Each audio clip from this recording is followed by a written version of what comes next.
Welcome to another edition of College Basketball on Courtside with Sam Barber. I'm Sam Barber, and this is a very exciting matchup that we have today. It will be taking place in the Bluegrass State as 1-5 Kentucky, who we have seen throughout this season, having its fair deal of struggles, taking on in-state foe Louisville, who is 5-1 on the year, and they are ascending up the ACC ranks, which the ACC is seeming like it is a relatively wide open conference, unlike the SEC, who we are seeing Tennessee and Missouri, and also Florida and Arkansas starting to sort of break away and really solidify themselves as the top four teams in the league in the start of SEC play. SEC play beginning next week. And then as for the ACC, we have Florida State, who has been impressive in the early goings. Clemson, North Carolina, Duke has had its struggles. Duke's somewhat like the ACC's version of Kentucky this year, just at a less head-scratching level.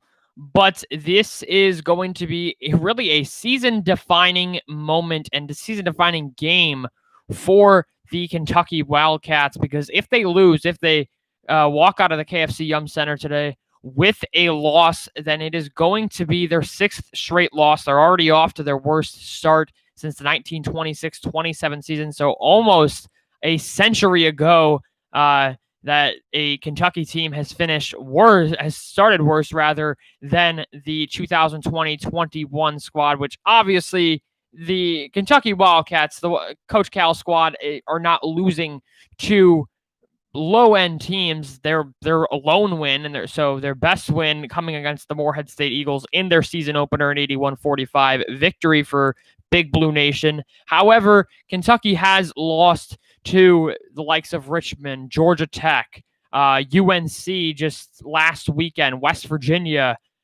So the losses are piling up for Kentucky, Kansas as well. So it comes a point where you can't just say, yeah, we lost to a high quality opponent and say, okay, yeah, that's our get out of jail free card. It's not that is becoming an old excuse, and Coach Cal's squad, they've had turmoil in the early goings of this season. Freshman Cameron Fletcher being temporarily dismissed from the team, and that due to his outburst on the bench in that 12-point loss to North Carolina last weekend, which that was truly unlike any other freshman that we have seen in the long-standing coaching career. Now Coach Cal in his 11th season in Lexington. We haven't seen that type of outburst from a freshman or from any player for that matter from a Kentucky team. Obviously, this season is unlike no other, and it can truly be a challenge this season. There's truly a lot of extenuating circumstances going on across the world of college basketball on the men's and women's side. But this is a Kentucky team that is in dire need of a win.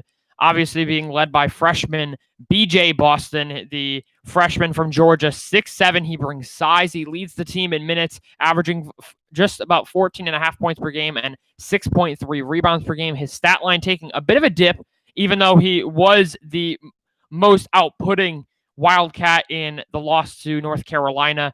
And he posted up 20 and 10 against the Richmond Spiders, which was also a loss to a very talented Richmond squad that will surely be in contention for an Atlantic 10 title. And he's also bringing first team all SEC honors as well as freshman of the year honors within the respective conference. Also going on down the line in the SEC, we do have Terrence Clark, the freshman as well. That BJ Boston and Terrence Clark have really been the 1-2 punch for Coach Cal's squad. both averaging in double figures. So this is a Kentucky team that has around 3 players that are averaging in double figures. So it is going to be an exciting game. And as for Louisville, they have Carlik Jones. Carlik Jones, the senior from Cincinnati, 6'1", so he doesn't really bring a lot of size to the team. However, he brings a lot of points, and he stuffs the stat sheet. 16 points per game, 6.4 rebounds per game. He's shooting 18 and 11 against the Seton Hall Pirates earlier this season. And he's also definitely not a ball hog, so to speak. He's averaging just north of 5.5 assists per game. And also looking at David Johnson, the sophomore from right here in Louisville, Kentucky. He earned second team ACC honors. He is averaging 13 points per game. So it is going to be an exciting, definitely the exciting game that we have all been looking forward to. The Cardinals coming off a win over the Pittsburgh Panthers in ACC play, and Kentucky in the CBS Sports Classic last weekend, the loss in Cleveland, 75-63 Tar Heels. But we are just about underway as the Wildcats of Kentucky looking to avoid 6 straight losses, as we are in the KFC Yum Center for Louisville and Kentucky, as this has been a long-standing rivalry going back over 100 years, the first game being played in 1913. So the Jalen Withers will be tipping it off for the Cardinals. Well, Isaiah Jackson, the freshman from Michigan, will be doing the honors for Kentucky.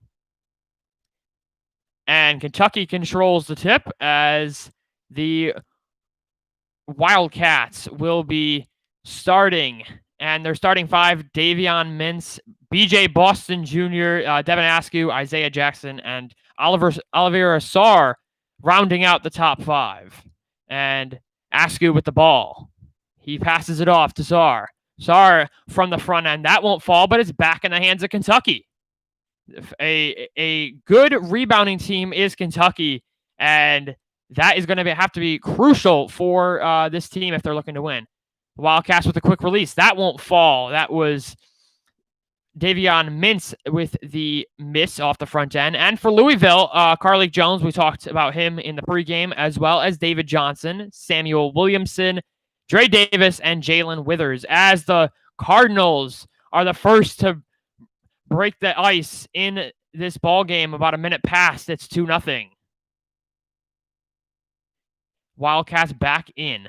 Here is Askew driving up the lane. The floater, good, as that's David Askew getting it to go from the left elbow. And looking at these teams, the Kentucky Wildcats obviously being led by the legendary John Calipari, the three-pointer, with the Cardinals passing it off to the likes of Williamson being guarded heavily. Deep in the shot clock, that won't fall, but there's a foul on the play.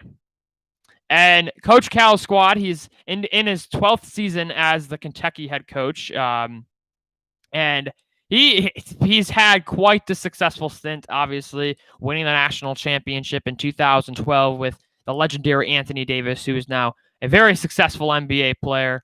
But he's not really, he's seen 4 Final Fours, 7 Elite Eights, as Johnson connects on the free throw to put Louisville back on top. And so this 1 and 5 star is something of a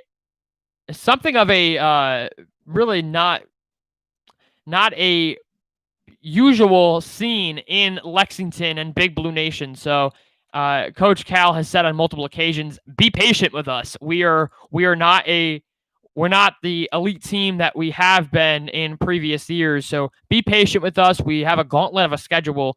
So just be faithful, as well as Kentucky racking up 2 early fouls. It'll be Johnson with the inbound, a fresh 20, trying to find someone. Williamson calling for it, but he'll give it to Dre Davis, the freshman from Indianapolis. Dre Davis at the top of the key. Dre Davis driving the lane. He kicks it out. As Williamson thought about it, but back in the hands of Davis. He's got to do something. He kicks it out. Carlik Jones for three. No, that won't fall, but it's back in the hands of Carlik Jones, and a bobble with the ball, but Kentucky comes up with it. And Kentucky is a not so good three-point shooting team this year. They worst in the SEC in three-point shooting. So don't look for the Wildcats to be making a lot of threes in the early goings of this game, as Johnson gives it off to Davis. And Dre Davis, the freshman from Indianapolis, he is averaging 9.5 points per game, but shooting 47.5% from the field. As Jones has the ball, 7 on the shot clock. He's got to do something, and they turn it over. Here come the Wildcats in transition. Devin Askew leading the point. Back in the hands of Askew. And Davion Mintz giving off the ball to Askew. Askew looking for someone. He gives it off, and that won't fall as the Wildcats and Oliver Sarr misses it. The Cardinals for three. No, that won't fall. Three-point shooting not going well for either team in the early portions of this game. Mintz gives it off to Askew. Askew for three. Book it. Devin Askew, the first three of the game, and that puts Kentucky up 5-3, as they originally called it a long two, but now Askew being credited with the three.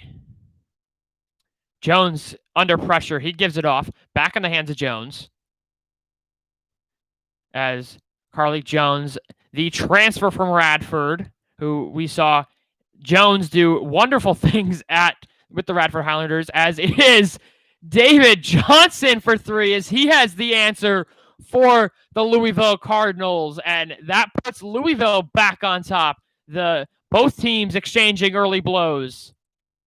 Mintz giving it off to BJ Boston. He hasn't done anything in the early portions of this ball game. Askew dribbling it up, being guarded by Johnson. Askew going inside to Sarr. Running on the baseline. And it's into the hands of Louisville, and here come the Cardinals. This would be a long two if that falls, but it won't. And here comes Kentucky off the Louisville miss. The mismatch and an air ball by Louisville. And here comes the Cardinals. Carlik Jones with the ball. He's going inside, kicks it out on the baseline, and it's another steal, another Louisville turnover, as Askew's credited with the steal. Picking up the miss, but here is the Wildcats for three. That won't fall off the front end, as that was the miss by BJ Boston. And here comes the Cardinals with the kiss off the glass. Give it to him. Dre Davis getting the bucket through heavy traffic. And the Cardinals leading 8-5 early on in the KFC Yum Center, as 14:48 left in the first half. And the Wildcats finding themselves in an early 8-5 deficit right now from Louisville. And speaking of Louisville, looking at the coaching staff for the Louisville Cardinals, the helm of this program is quite the successful coach, Chris Mack, in his third season with the Cards, and he's 49-22 overall, so quite the successful stint so far with his team, and he's 264 and 119 overall. He obviously had that tremendous tenure with the Xavier Musketeers, which is a rival of the Louisville Cardinals. Not so much anymore, but when Chris Mack was coaching in Cincinnati, was quite the rival for the Cardinals and the Musketeers. But Coach Mack going from Xavier, which he held that position from 2009 to 2018. He made the Elite Eight in 2017, as I believe a 6 seed that was for the Musketeers making the Elite Eight, and 3 Sweet 16s. He has a 1 seed under his belt, so he knows how to win win basketball games and win them in high quantities. And Coach Mack, his playing career at Evansville from 1988 to 1990, and then going to his former coaching post, Xavier, from 91 to 1993. Quite the successful playing career for the Purple Aces and Musketeers. And looking at Louisville, other players, we mentioned Carlik Jones. He played at Radford. He started his career at Radford, led the Highlanders to the NCAA tournament in 2018, and now says, hey, I want to try this at the Power 5 level. And he has done wonders. And that is something that we don't really see that often with players that go from the mid-major ranks and let's say Radford, for example, they're a Big South program, a one league in the NCAA tournament, and ascending up the ranks to the Power 5 level. And Carlik Jones has done just that. 16 points per game, 6.4 rebounds per game, and 5.6 assists per game. And he's not doing it alone, obviously led by David Johnson, the sophomore from Louisville, keeping his talents in the city of Louisville, which I just love to see players giving back to their hometown teams, and we saw that with other teams in the ACC. Buddy Boeheim with Syracuse staying with the Orange, but we are back. Louisville with the 8-5 lead over the Kentucky Wildcats, and here comes Kentucky trying to get something going. Boston gives really the no-look pass to Terrence Clark, fellow freshman. Here comes Mintz. Mintz being guarded heavily. Mintz up the lane, and there's a foul. Count it. And the bucket, as it was Davion Mintz getting it to go, and he will have the chance at the 3-point play. That's the first foul on the Cardinals of the afternoon. And it'll be one shot for Davion Mintz, the senior from Charlotte, North Carolina, bringing size and scoring versatility to Coach Cal's squad, as he can't get the 3-point play to fall. And here comes the Cardinals resetting their offense. Jones being guarded as the Wildcats bring in number 55, but elevating, that won't fall. The miss by Johnson. Here comes the Wildcats. And Terrence Clark dishing it inside to Boston, but back in the hands of Askew. Askew gives it off, and there's another foul on the floor, as that will go against Louisville. So both teams now with 2 fouls, and going back, Davion Mintz, the senior from Charlotte, North Carolina, at 8.8 points per game. He had 17 and 8 versus UNC in a loss last weekend. So the scoring ability is there for Davion Mintz, as the Wildcats tie it up at the free throw line. UK will have one more free throw as they hit both. 9-8 Kentucky. Williamson inbounding to Jones. Now into the hands of Johnson. And here comes Louisville, as we are just under 6 minutes gone in the first half, as Williamson finds his fellow Cardinals, gives it off to Johnson. Carlik Jones calling for it.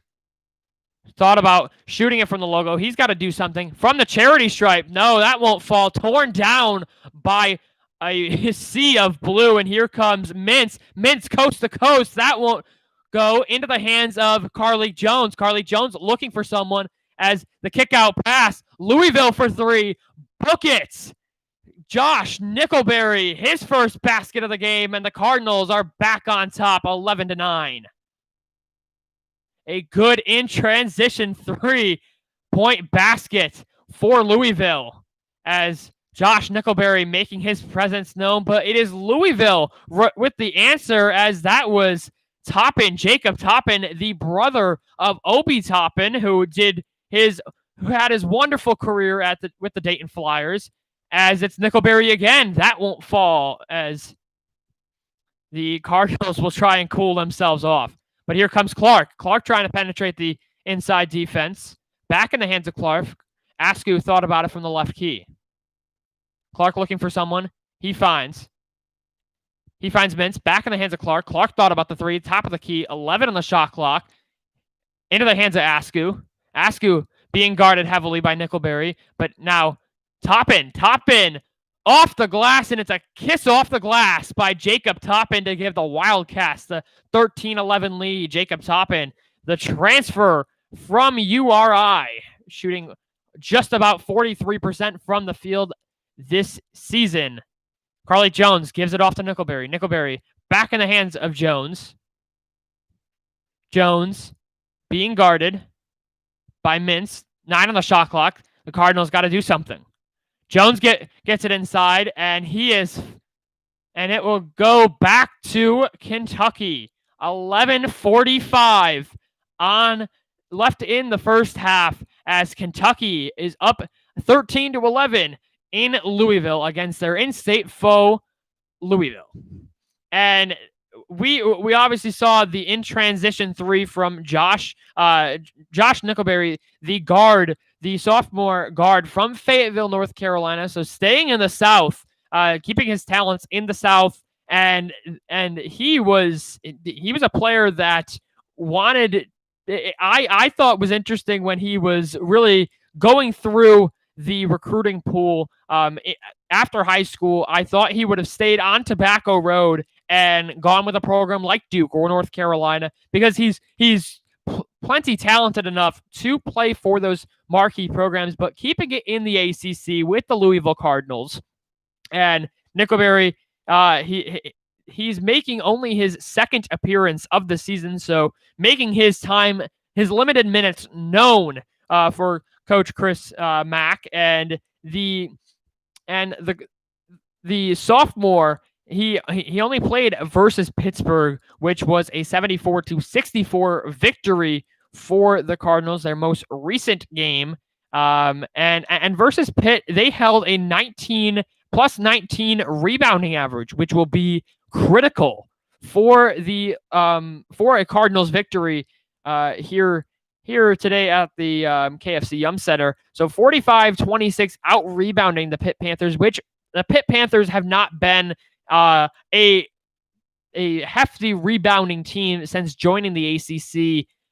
They've finished either in the middle or bottom tier of the ACC in rebounding for the better part of the last 5 seasons. And David Johnson, he had a stellar performance against Pittsburgh, going 8 for 12 from the field, and it doesn't get much better than that, as Johnson was really a critical playmaker for this ball club and securing that 10-point victory, as Pittsburgh was really trying to bite away at that lead and get a marquee victory, because Louisville is at least in my eyes, a projected NCAA tournament team, and maybe even be a single-digit seed, as we're just over a month gone from the 2020-21 season, what has been a tumultuous season at best.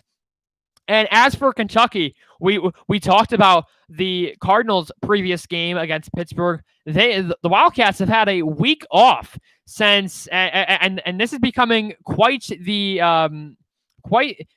regular occurrence for Coach Cal's teams. And the Wildcats, obviously coming off the 75-63 loss to North Carolina and Roy Williams' ball club. And during that game, they did have 3 players in double figures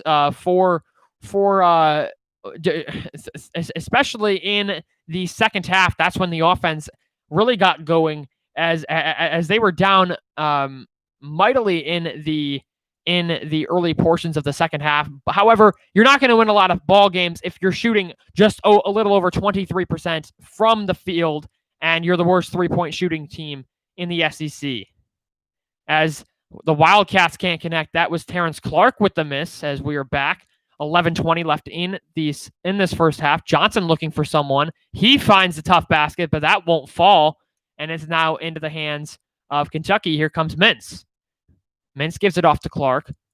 Clark bobbling the pass, and the Cardinals will hit the deck, and it will be Louisville basketball, as that was Schlazinski, Quinn Schlazinski, the sophomore from Houston, Texas, 6'8". He brings size, and he's not the tallest player for Louisville, but he is willing to hit the deck. As we just saw, he's willing to hit the deck for loose rebounds and loose ball turnovers. And this is a player that has really grown into a role. He's upped his playing minutes by 20 minutes, just a little over 20 minutes. He was averaging just around 3 minutes per game in the 2019-2020 campaign as a freshman. So his freshman campaign, now as a sophomore,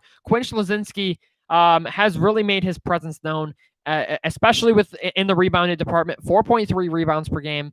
But we see a lot in big men that know how to rebound the ball, but don't know how to score.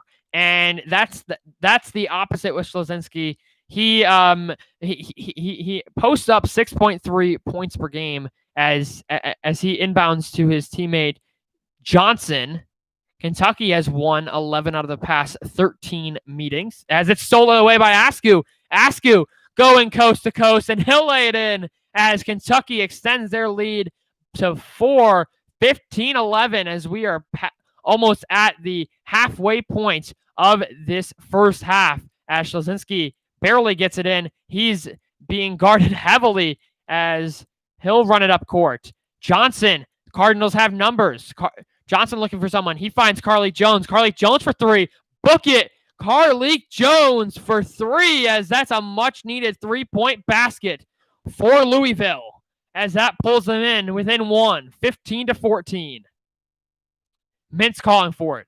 Mintz being guarded by Johnson. Back in the hands of Clark. A risky pass by Clark inside. Bullying his way. That won't fall. A second chance opportunity. Count it, and the foul.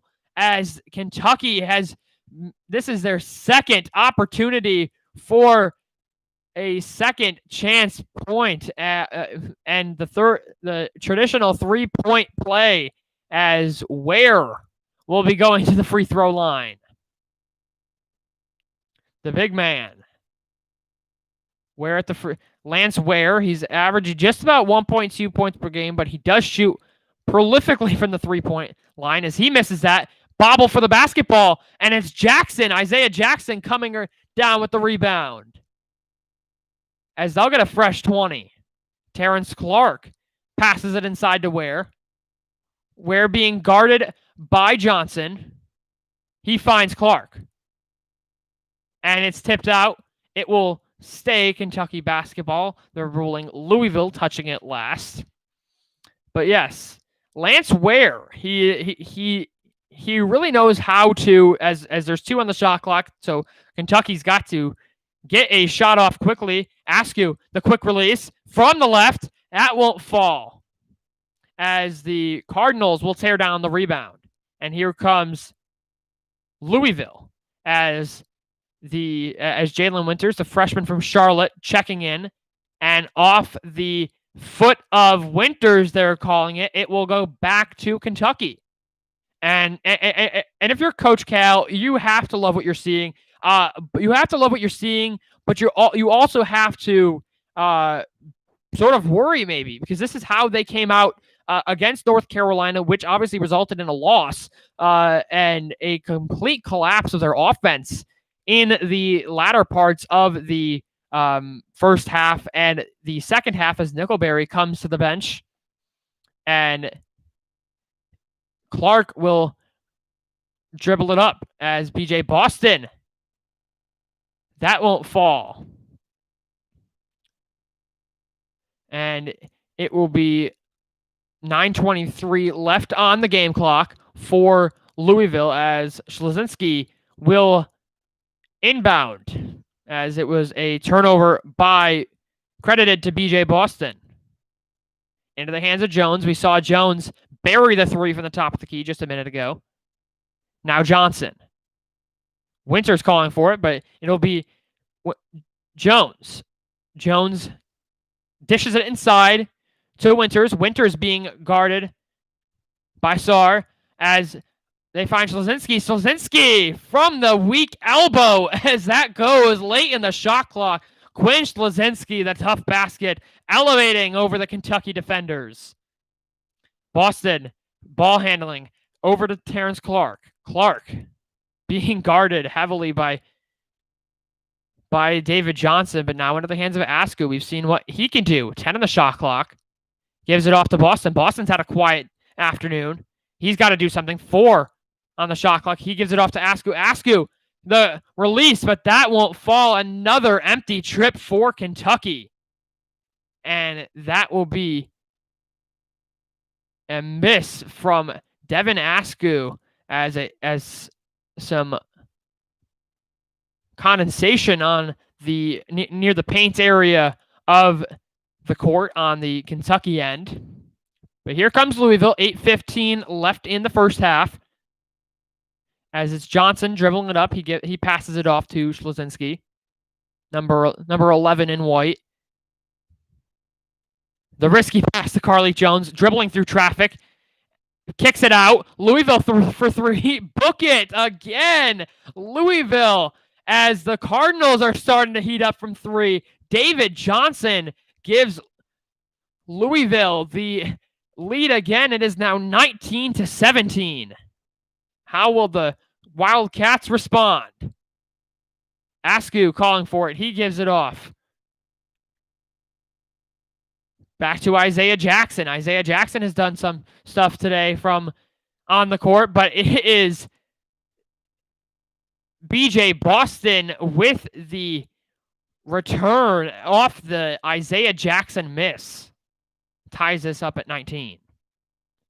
Jones being double teamed. He goes inside. He'll get it to go. The tough basket and the roll by Carlik Jones. And now both teams really trading blows here in the early portions of this ball game. Into the hands of Jackson. Now to Askew. Just passing 7 minutes to play in the first half. Mintz for three. That won't fall. And it falls right into the hands of Carlik Jones. The cross-court pass. Schleszinski trying to go inside, but he'll kick it out to Jones. Jones for three. He's heated up, but that is an air ball by Carlik Jones. And it will be Kentucky basketball. 6:37 to play in this first half from the KFC Yum Center as David Johnson making it rain from three as Carlik Jones and David Johnson have had the hot hand for Louisville in the early portions of the afternoon, and look for that to continue as the Cardinals are up 21-19 over the visiting Big Blue Nation. And we've mentioned what a two-headed monster that Carlik Jones and David Johnson can be for Louisville this season, especially once ACC play heats up. We know that this is unlike the SEC, which is not really a forgiving club league. Rather, the ACC is a wide open league, obviously with the exception, I would say, of Notre Dame and Boston College. But the versatility in teams and their ability to really win on any given night it isn't going unnoticed as we've seen teams open up ACC play. They've played a few games here and there.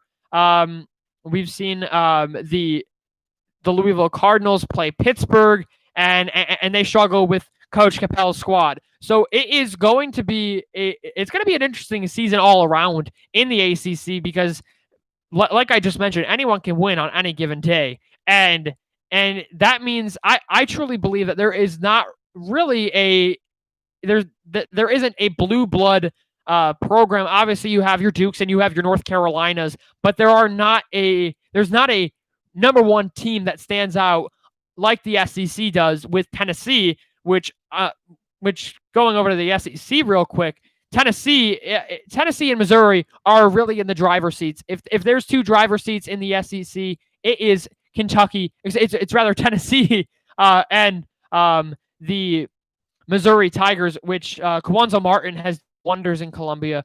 But the SEC for Kentucky, you are going to have to really you're really going to have to put your work in and maybe even run the entire table in the in conference play to receive an at-large bid into the NCAA tournament if you're looking to do that, and if that's really a goal anymore, or if it's, hey, let's get to the NITs. Let this be a year like 2013 when we made the NITs and had a down year. So let that be known. I'm not really sure what the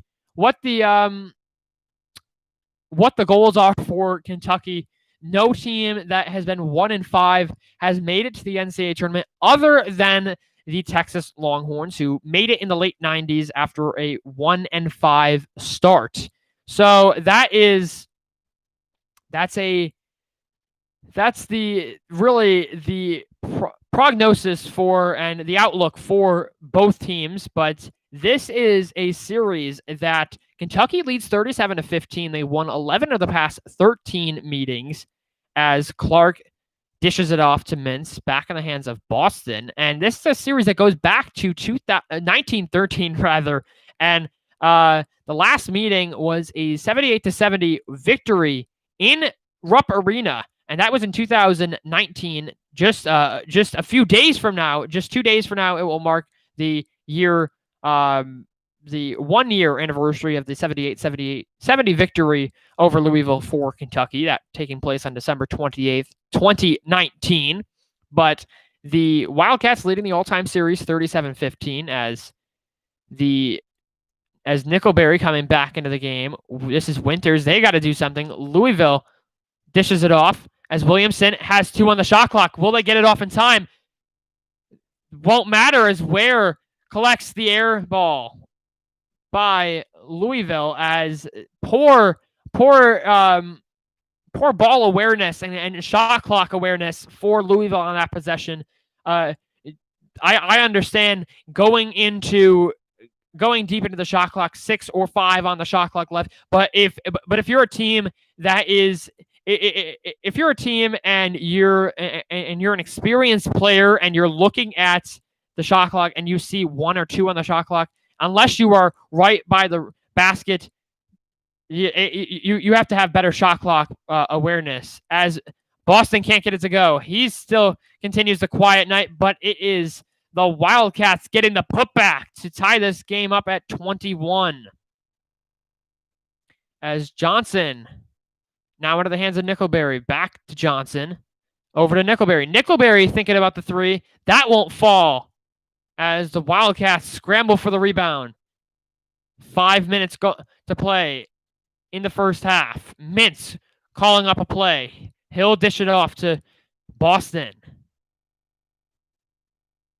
Now in the hands of Ware. Back to Mintz and a turnover. I'm not sure where Davion Mintz was throwing that to, and that may have been tipped in, that last basket, I believe, by David Johnson from Louisville. He might be getting credited with that basket as it's stolen away, but stepped out of bounds, as the Wildcats would have had a amazing in transition, no one there basket, but it will stay with Louisville. 22 on the shot clock as Jones gets the inbound from Williamson. Jones being guarded heavily. 12 on the shot clock. Here comes Jones. Jones thought about it from the charity stripe, but he'll get it off the glass and count the basket. Carlik Jones having quite the half. As Mintz almost losing it off the pass. Mintz gives it off to Clark. Terrence Clark out of the freshman for Kentucky and Coach Cal squad. He has been doing really all the work. And BJ Boston, who leads the team in minutes and points per game, not really doing that much. Ware inside late in the shot clock, but that won't fall. But there is a foul on the play. That's the fourth team foul, and the first on Jalen Withers, the freshman from Charlotte. But 23-21 Louisville, just under 4 minutes to play in the first half. 3:56 to play from the KFC Yum Center. And this is an exciting game as both teams trading a few blows as Kentucky finds themselves down by 2. And coming up at the half, we will take a look at other ACC scores as well as other SEC and top 25 games as action, top 25 action continuing throughout the afternoon. And also the Big Ten having a potential new tradition as they had for a quadruple header on Christmas morning and all throughout the holiday yesterday. So that was quite the late Christmas present to college basketball fans. So we will be previewing that as well, and that is coming up at halftime on Courtside with Sam Barber. And as we approach the latter parts of this first half, keys to victory. Now, if you're Kentucky, keys to victory really are avoid scoring droughts. That is something that has plagued this Kentucky team all year long, and I'm not saying that it is everyone. Not everyone is not on a scoring drought. However, it is once this team decides to get in a scoring drought, they decide to stay in that scoring drought for a better part of the game. So avoid scoring droughts and also get a positive assist to turnover ratio. You against North Carolina, 8 assists compared to 16 turnovers. That was a -8 assist to turnover ratio, which if you're turning the ball over 16 times, you're not going to win a lot of basketball games. You're going to get you're going to allow the opponent to get fast break points and in transition baskets, and that's something that Coach Cal has touched base on, and he has. There's not really a true. I don't want to say a true assist maker for this team this year. However, there are plenty of players that do assist the ball well, but not well enough. And for Louisville, keys to victory, to make the free throws. That is against Pittsburgh. They had 7 missed opportunities against the Panthers at the charity stripe. So if you're not making free throws, then that is those are basically like your basically like getting an A+ in gym class. Those are your easy baskets, and that could potentially be a deciding factor. It wasn't the deciding factor in the game against Pittsburgh. However, it is always going to be nice to get those cushion points and also better shot selection. You have Samuel Williamson and Josh Nickelberry as well. Nickelberry obviously making his season debut as Ware misses both free throws. The Wildcats can't come up with the rebound off the Ware miss, and you have certain players that just aren't thinking, and it's usually the underclassmen players with like the freshmen and the sophomores. As Johnson for 3, that won't fall. As Withers tried for the rebound, and it will as it will stay Louisville, but the refs very passionate about the call on the floor. But yes, the shot selection is a must to work on if you're Louisville and if you're going to elevate yourself within the ACC this season. So a fresh 20 for the Cardinals as Withers passing it off to Johnson. Back in the hands of Carlik Jones. Carlik Jones thought about the three. He won't take it. Oh, loses the ball. And here comes Kentucky. But no, it's back in the hands. They got 4 on the shot clock. They got to do something as that won't fall.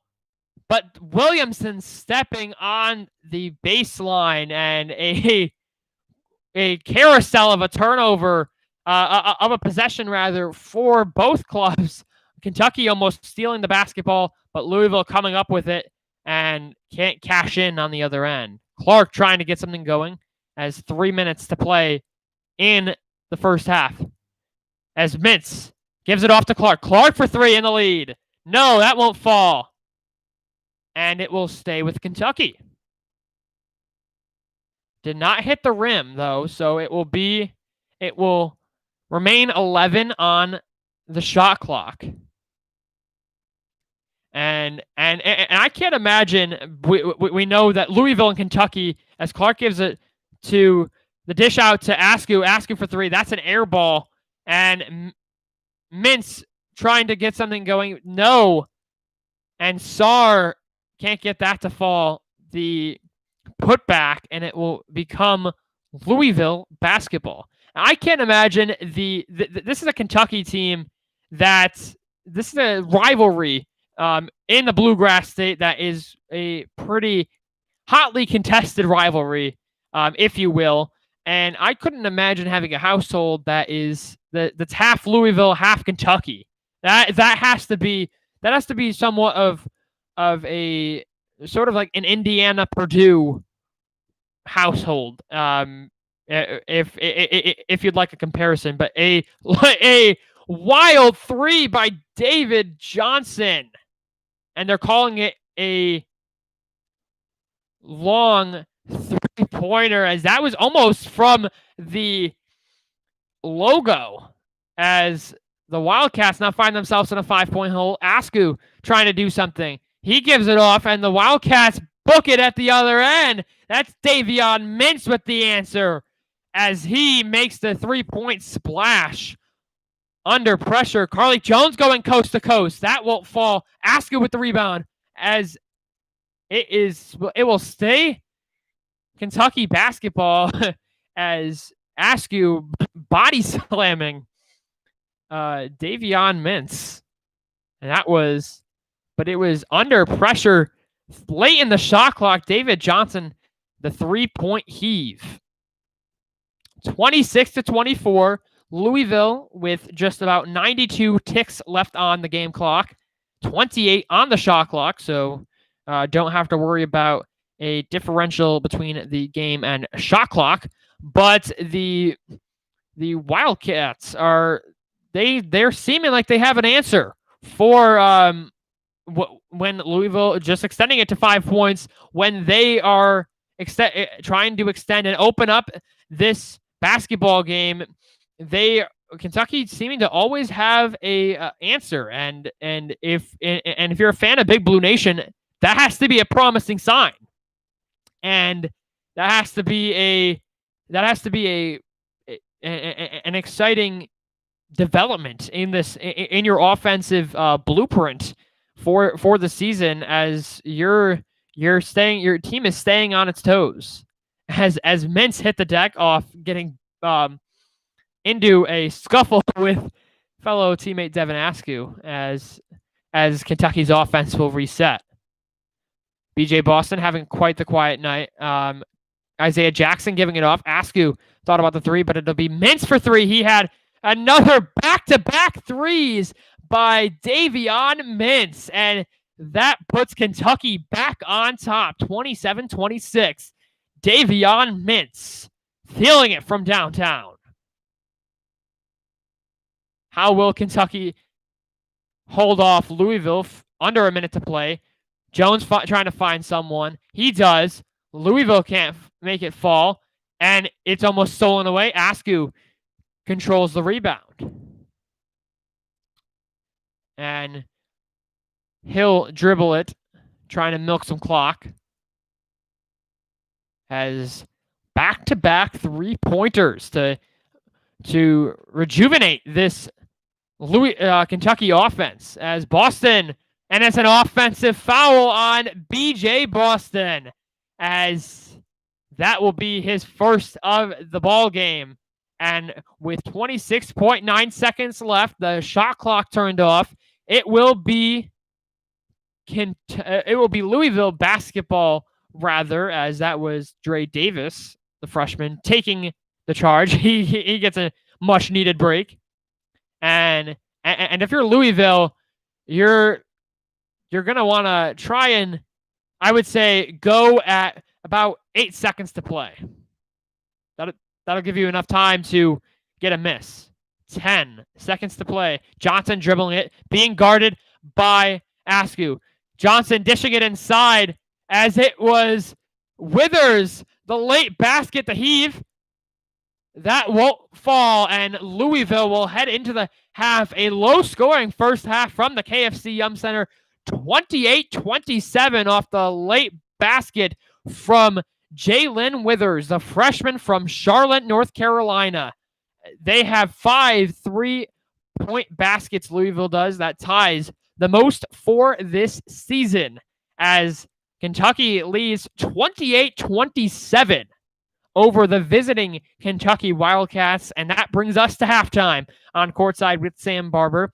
I'm Sam Barber, and looking at this ball game, we mentioned that there was always an answer. Kentucky always had an answer, and the same can just be said for Louisville. And the Louisville Cardinals, with the dish out to Jalen Withers and that late basket, was critical to giving them the halftime lead, that 1-point advantage. And honestly, if you're Kentucky, you have to like where you are right now.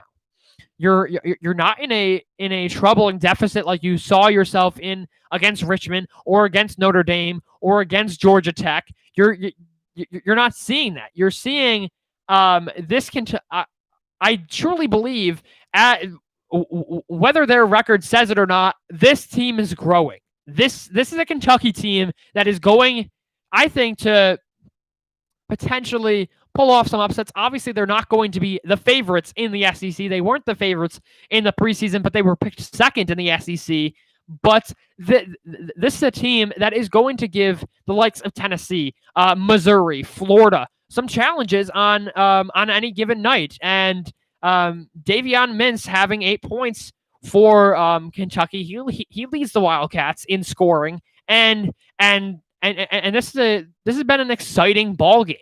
As for Louisville, you're cashing in on Kentucky turnovers and Kentucky misses. You're controlling the battle on the offensive glass. So if you're Chris Mack, I would just say shot clock awareness is definitely something that needs to be worked on for this team, because we did see it, Williamson dribbling late in the shot clock. Obviously, Williamson is only a sophomore, but he has a year of college ball play under his belt, and I just think that if you're going to have the confidence that you have with this, you need to have shot clock awareness. But elsewhere in the ACC, we do have only 2 games in the ACC today, as well as only 2 games in the SEC.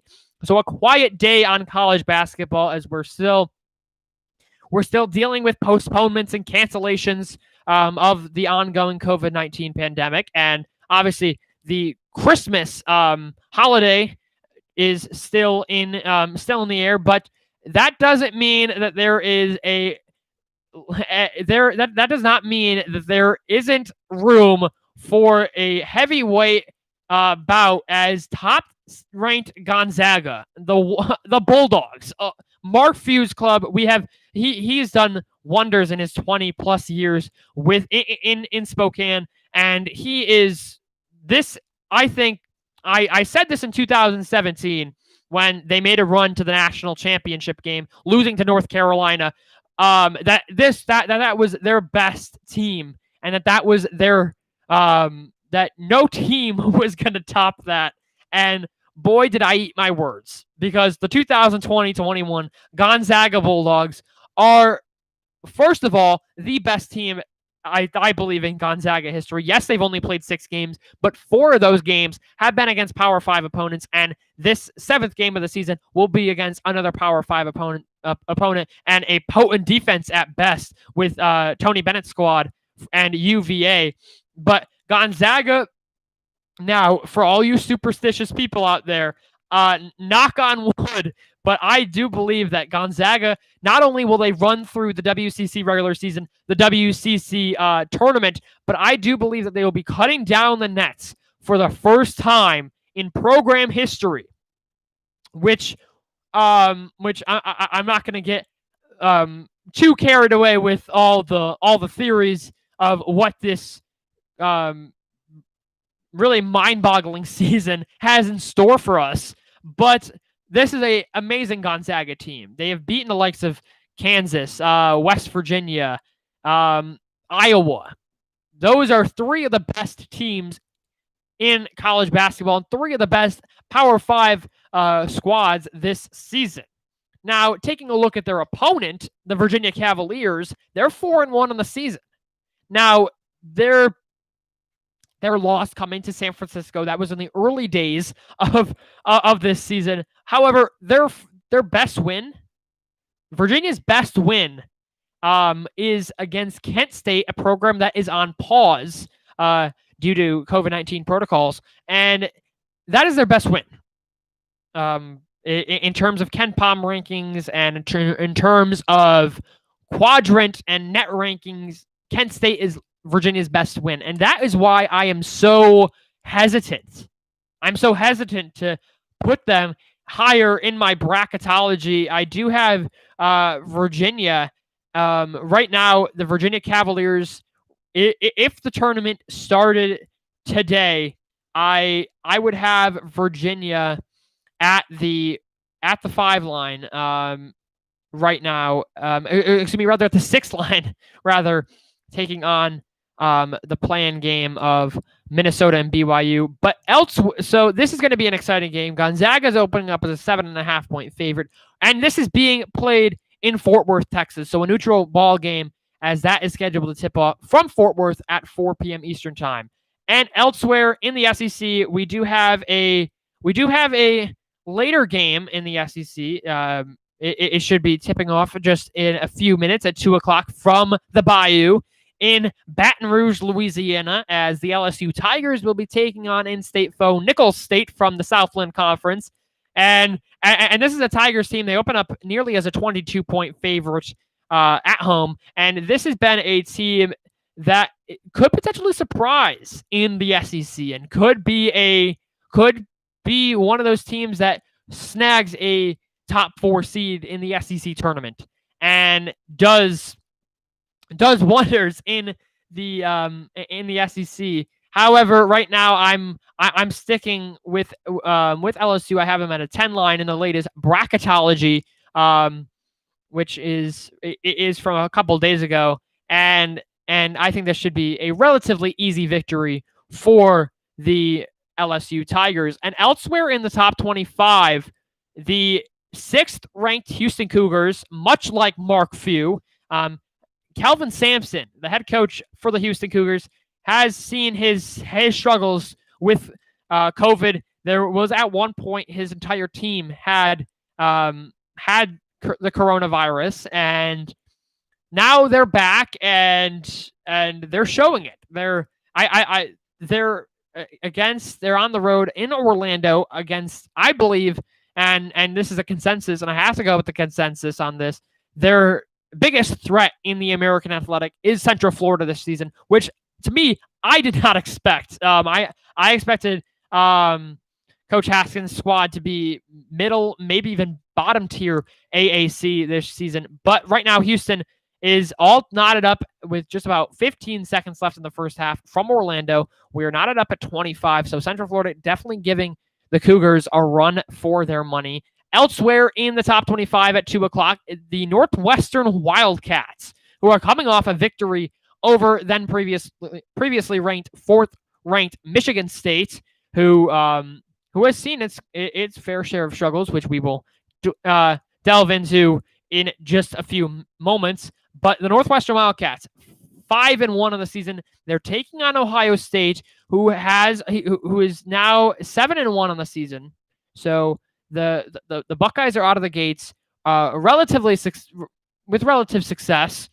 However, Northwestern is saying, give us the respect we deserve, because the Wildcats, I believe, are a lot say that next year is going to be Coach Collins' team's year, where they start to see sustained success. However, I think that the 2020-21 Northwestern Wildcats will start to see sustained success in Evanston and will be a driving force. Maybe not in the Big Ten, but will be like will be a team that is going to give other teams in a very deep Big Ten run for their money, as that is from Evanston, as the Buckeyes only open up as a 2.5-point favorite. So the Wildcats looking to make it back-to-back upsets.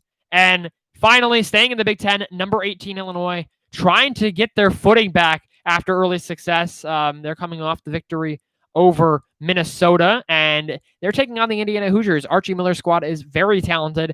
Both teams are in my latest bracketology. Illinois a 5 seed, Indiana a 9 seed, and that is from Champaign, Illinois. Brad Underwood has his best team, best Fighting Illini team that he has had in his long-standing tenure with the Fighting Illini. Illinois opens up as a 4.5-point favorite. Now, this halftime show has obviously been dominated by the likes of the Big Ten, and we're staying in the Big Ten, as the Big Ten offered us a late Christmas present, as there were four games on tap for yesterday, and that was one of a kind. A rarity that college basketball teams play on the holiday, and that it really got going as number 9 Wisconsin was taking on number 12 Michigan State. We mentioned that Michigan State was lost against the Northwestern Wildcats on Sunday, and Wisconsin just handed them their second straight loss, as that was a pretty big victory for Wisconsin to move up the ladder in the Big Ten, as Wisconsin wins 85-76, so a 9-point victory for the Badgers, and it was all tied up at 42, and the Badgers win 85-76. Also, we saw number 4 Iowa, despite Luka Garza's 32-point performance, the most likely National Player of the Year candidate. Despite his 32 points, the Minnesota Golden Gophers, who were hosting Iowa, come away with a 102-95 overtime victory against the Hawkeyes. And that was mind-boggling. Minnesota is now 8-1 on the season. And now they're making their case. Richard Pitino's team is making their case for obviously it's December and we still have 3 months left till March Madness, but it's never too early to plan and build your resume, obviously. But the Minnesota Golden Gophers are making their case known and telling the rest of the Big Ten, putting them on watch essentially, and saying, "Hey, this is what we're all about, and this is what we're going to do." Elsewhere, number 19 Michigan escaping Lincoln, Nebraska with a victory over the Cornhuskers, 80-69. This was a Wolverines team who now moves to 7-0 on the season, so remaining undefeated. Juwan Howard's team is, and opened it up in the second half against Nebraska. And if I had to say, and this has been said from the beginning, even before the college basketball season, that Nebraska was going to be the worst team in the Big Ten by far. And I think that this really proved it. I believe that it's going to be a not so much a rocky year, but a long year for Nebraska fans. And the other Big Ten game, Purdue escaping the Maryland Terrapins' second half comeback with a 76-73 victory. So if that means anything to you, Big Ten, please, in Christmases, in Christmases coming up, please keep college basketball on Christmas Day. That was I caught a bit of the Iowa-Minnesota game. I caught some of I was following on my phone the Michigan State-Wisconsin game. They were all incredibly exciting games. The Michigan State, Wisconsin, that had Big Ten bragging rights in hanging in the balance. Iowa trying to avoid their second loss of the season. They sadly didn't. Minnesota trying to build their resume. Maryland's Mark Turgeon's squad trying to really stay afloat in the Big Ten. Purdue and Matt Painter's squad also trying to be a namesake in the Big Ten as well. And the Michigan Wolverines trying to stay undefeated. So that was an exciting treat. And I really hope that the Big Ten and other conferences, not even Power 5 conferences, please take notice of what the Big Ten is doing this season and truly on all cylinders of the game and take notice. So Louisville shot 42%, a 5 from 14 from downtown, and a 5-4 assist to turnover ratio. Kentucky a 3-5. -2 assist to turnover ratio as the second half is getting going in the KFC Yum Center from Louisville, Kentucky. The Louisville Cardinals with the 28-27 halftime advantage. Davion Mintz running the show for Big Blue Nation and Coach Cal's squad.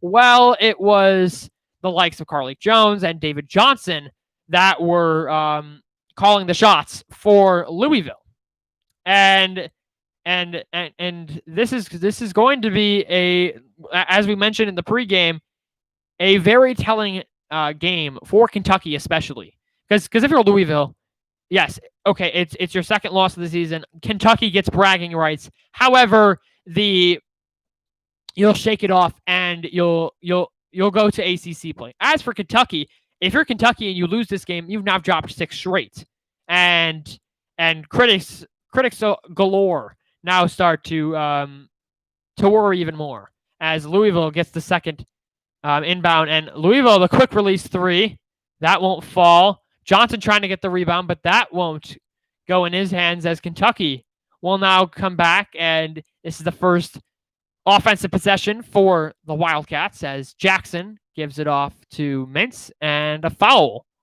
An early foul called on Louisville. Rather, no foul on the play. Just some confusion. 20 on the shot clock as Askew has it almost tipped into the hands of Sarr. Back with BJ Boston. Boston having quite the quiet half as he's trying to get something going from inside. And that won't fall. He can't use the glass. Louisville rips down the rebound.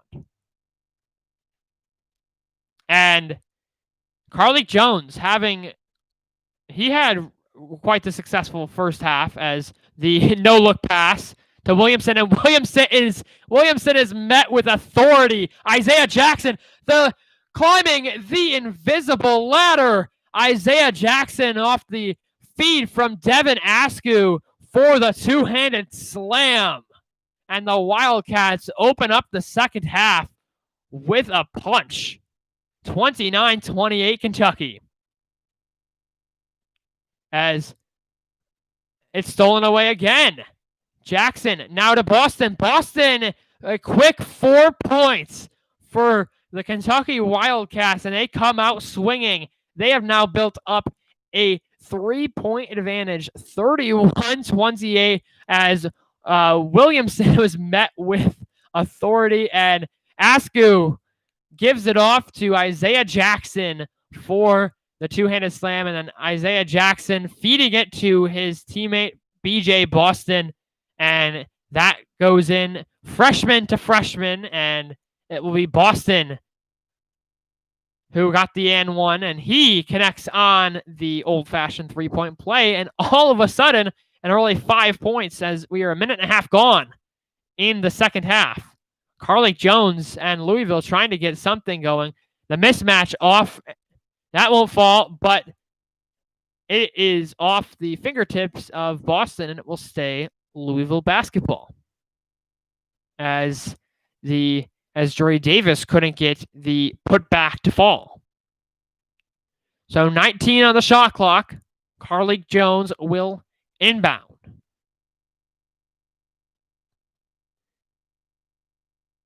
And he gives it off to Withers. Withers now in the hands of Williamson and Davis.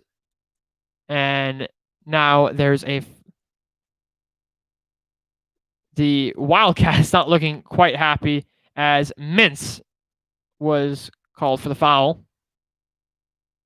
So Louisville now getting a fresh 20 as Withers, Dre Davis will have inbound duties.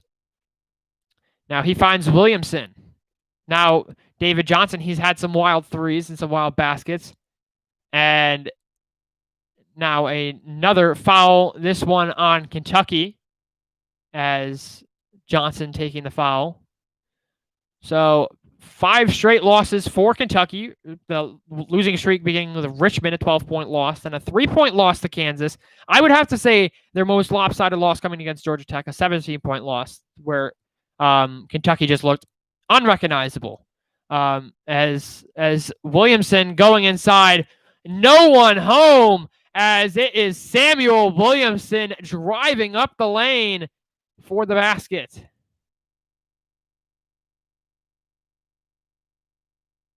As Quinn Schlazinski will now relieve Samuel Williamson.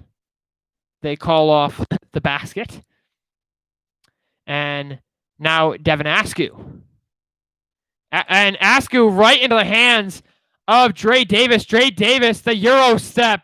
And that is good for the second half points for Louisville. A much needed basket for the Cardinals as a little shake and bake by Dre Davis. Isaiah Jackson trying to elevate. That won't fall. Now Withers with the rebound, and here comes Louisville. The chance to tie or take the lead. And now Johnson turning the ball over. So quick turnovers. And now coast to coast for Davion Mintz. And we're back up to a 4-point lead for Kentucky. 34-30. And a lot of turnovers for both teams right now in the early portions of this second half. Sloppy plays being made, but Carlik Jones as Quinn Schlazinski for 3. Book it. Quinn Schlazinski now having the hot hand as he makes his presence known to the Kentucky bench. A little bit of trash talking as Louisville pulls within 1 point as we are just above 3 minutes gone as the feed from Dre Davis, Quinn Schlazinski caps a 2-point swing as Louisville finds themselves now down by 1 against Kentucky. And Quinn Schlazinski, he is a player that we have mentioned has size, so he can really elevate over smaller defenders, and he knows how to score the basketball. Coach Chris Mack he wouldn't give Schlazinski more minutes if he wasn't comfortable with the playmaking abilities that the sophomore power forward is going to develop for this Louisville team, and this is going to be a storyline in the ACC rather to look at. And even if you're not a Louisville fan, if you're just an ACC basketball fan, or if you're just trying to do some research on an opponent of that your favorite ACC team is facing, don't sleep on Quinn Schlesinski. Really, he knows how to bully his way inside and into the painted area, and he knows how to obviously drain threes for his team, as we just saw. So there's a lot to love about Quinn Schlesinski and during his sophomore campaign, the sophomore from Houston, Texas, as he was really Mr. Do-It-All in the Lone Star State throughout high school. So he comes to the Bluegrass State and has picked up where he's left off. And right now we have mentioned that numerous times that BJ Boston had the quiet first half, as did if we had to show any freshman on Kentucky's team that was like, wow, you are having a tremendous first half, it has to be Terrence Clark. Terrence Clark really has been a really reliable scoring outlet for John Calipari, and he has been he's been a player that you can always rely on. And obviously he's only played 6 college games, so it hasn't really been a true test yet, for a true elongated test for the freshman from Boston, Massachusetts. However, he's making his presence known, especially today, climbing the invisible ladder just moments ago for the two-handed slam. But Louisville, off the Quinn Schlesinski three, we were back 16:53 left in the second half. Kentucky holding on to a 34-33 advantage, as Devin Askew will dribble it up, trying to extend this Kentucky lead as Boston bobbles it. Now back into the hands of Boston off the Askew pass, as he gives it into Clark. Clark trying to go inside, 12 on the shot clock, and an offensive foul, as Isaiah Jackson looking mightily confused, as he thought it was a blocking foul, but Isaiah Jackson being called for the foul. That's the third team foul of the second half, as Jackson will take a breather. So Louisville can take the lead with a basket here. Carlik Jones dribbling it up, as David Johnson being guarded by Mintz, and a reach-in foul. That will go, rather, a offensive foul. That is on J.J. Traynor, the freshman from Bradstown, Kentucky. He is averaging 7.2 points per game, also brings size, much like Schlesinski, 6'8", power forward for a Louisville team. And so now here comes Kentucky. The Wildcats trying to get a basket, as they've sort of gone on a bit of a scoring drought, as Mintz saying no one home. That won't fall, and he has it stripped away. Here comes the Cardinals, as Dre Davis gives it off to Johnson. Now feeding it into Carlik Jones. Carlik Jones trying to get it to go. That won't fall, and there is a foul on the play, as a jump ball rather, and the aggressiveness being displayed, as that just truly shows you this is a all-around great rivalry, as jump ball possession being called on the court. But the ability, what I love about the Power 5 programs is most times you don't see, when you have freshmen and you have the or even sophomores in their first few games of the season. With Power 5 programs, you don't see that they're freshmen or sophomores in college. you just don't see that. And that is in comparison to mid-major programs, which if you see a freshman, you're going to see him or her struggle.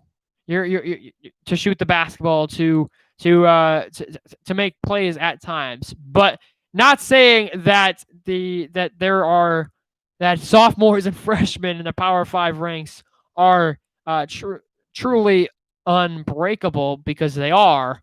But the fact of the matter is there's more consistency with Power 5 teams, and that is being shown. That's been shown rather for both Louisville and Kentucky. Kentucky obviously having more of the freshman presence with Boston, Terrence Clark, Isaiah Jackson, and Devin Askew, which it's crazy. Askew plays.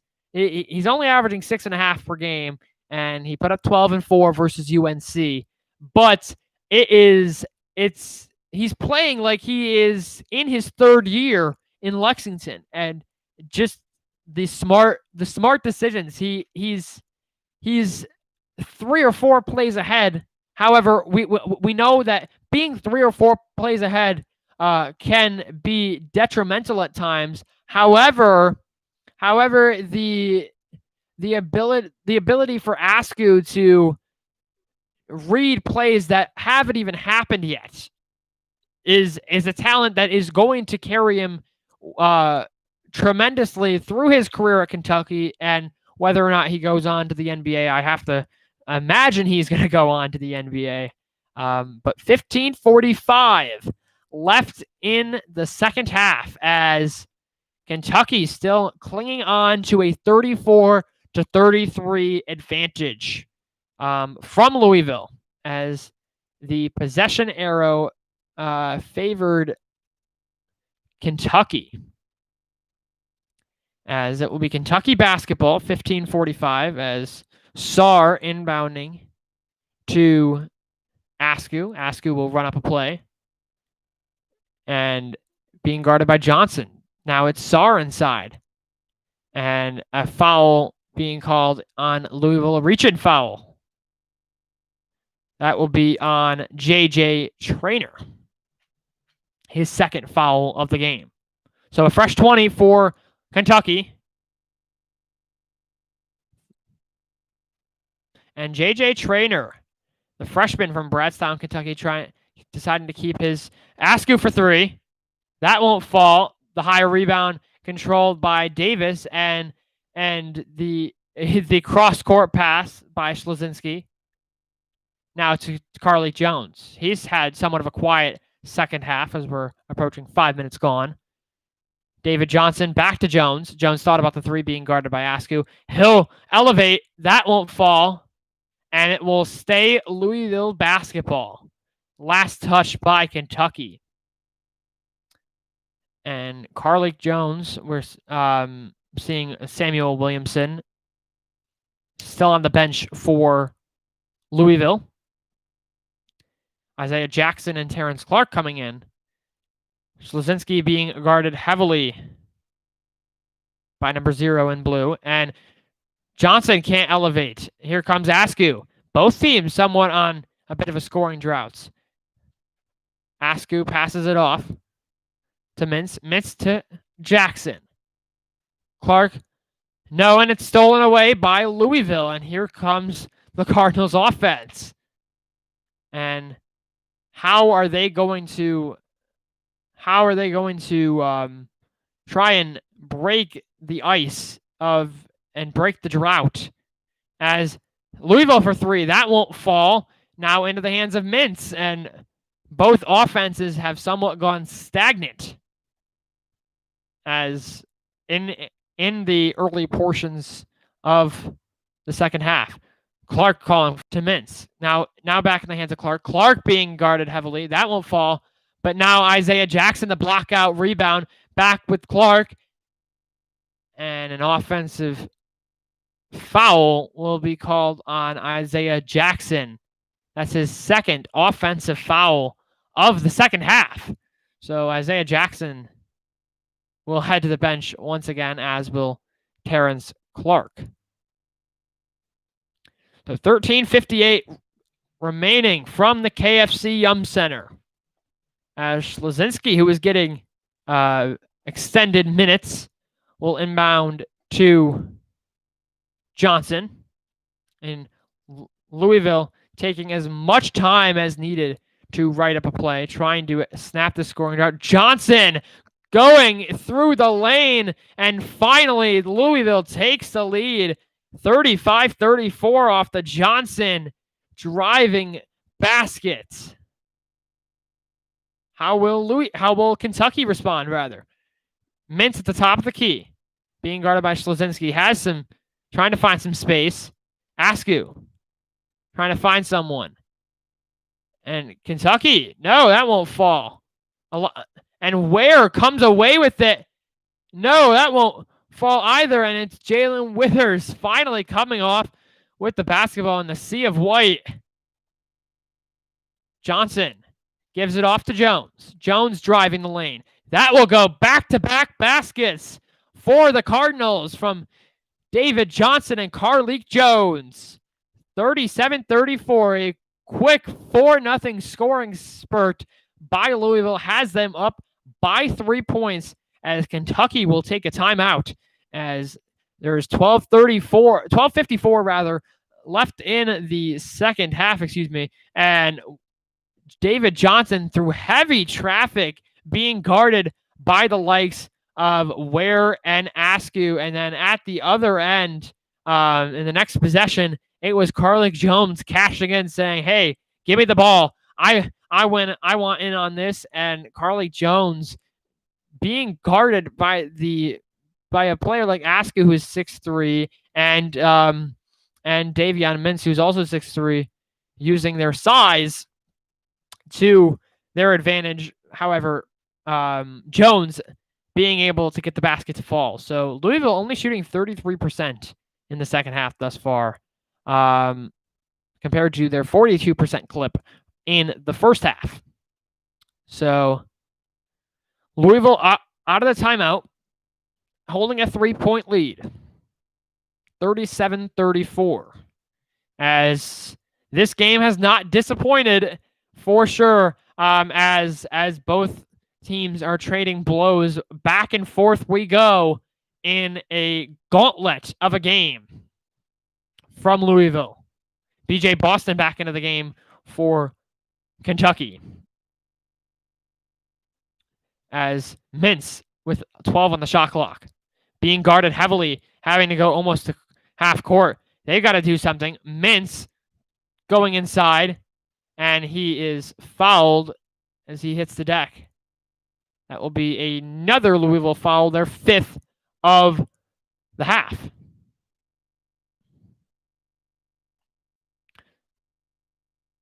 And Kentucky will get a fresh 20 as they will go to the charity stripe.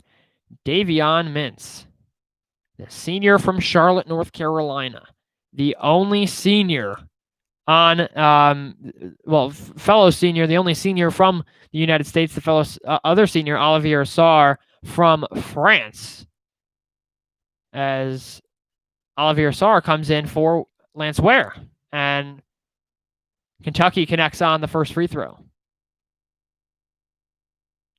Mintz has one more for Kentucky. And this is something big. Once your shots don't fall, get the free throws, chip away at that lead. 37-36. And Olivier Sarr 0 for 3 from the floor right now, not having that great of a game. Only 1 rebound to pull to his name today, as Carlik Jones trying to find some space, being guarded by Boston. Schlesinski trying to go inside. He'll do the reversal, but he is blocked, and that will, as Samuel Williamson hitting the deck, trying to go for the rebound, and it will be Kentucky basketball, they're calling, as Kentucky is now in the bonus off the Louisville foul. Sarr inbounds it to Askew. 12 minutes remaining in this ball game, as if you're Kentucky, you've missed your last 4 shots from the floor. You have to get something going. This is the danger moment. We're approaching the danger zone as an offensive foul is called on Kentucky. And if that is true, that will put Louisville also in the bonus. But 37-36, Louisville with the 1-point edge from the KFC Yum Center. And we talked about Olivier Sarr, the other senior from for Coach Cal's team. And he is the senior from France. He's 7 foot, so he's the tallest guy on the court. He's when he's on the floor, so he's going to make his presence known. And he's usually a rebounding machine, averaging nearly 6 rebounds per game. However, quite the quiet afternoon for him, as 0 points, 0 for 3 from the floor, and only 1 rebound for the senior. So when your biggest rebounding outlet is having a tough time on the glass and is losing individual battles on the glass, it goes to show that it is going to be a tough outing for the team in general. And this has been a team that has not really been the, I would have to say, a all great rebounding team. And if you're not rebounding the ball well, you're not going to get those second chance opportunities, and you're not going to get the second chance points that you need off your teammates' misses. So this is somewhat worrisome for if you're a Kentucky fan. You've missed your last 4 field goals. So try and draw those fouls and try and get to the free throw line, because clearly stuff is just not falling for your team right now, and you were going through this scoring drought, which we mentioned in the keys to victory for Kentucky. It was to avoid the scoring droughts, and it was avoid the scoring droughts and also get a positive assist to turnover ratio, which their assist to turnover ratio right now is that they have 4 assists compared to 11 turnovers. So that's widened from just a few moments ago. So it was a 3 to 5 assist to turnover ratio. They had a -2 assist to turnover ratio. They now have a -7 assist to turnover ratio. And in the rebounding department, they're winning the rebound. They're winning the battle on the glass. They're winning 30-23. However, offensive rebounds, they're also winning it as well. So it boggles me, and it doesn't make sense to me, as Withers taking the foul from Sarr. That was a flagrant 1 foul on Olivier Sarr. So the Cardinals will get 2 free throws and the basketball.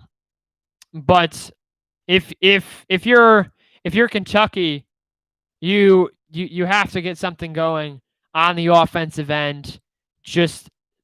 The scoring drought is truly astronomical. So the refs consulting with Coach Cal, as we are 11:47 left in this game and left in the second half, as Coach Cal being briefed on the flagrant 1 foul on senior Olivier Sarr. So it will be 2 free throws for Louisville. Louisville, a relatively good free throw shooting team, obviously with the exception of the game against Pittsburgh. But right now for Louisville, the Louisville Cardinals are as Jalen Withers is at the free throw line. He connects on the first.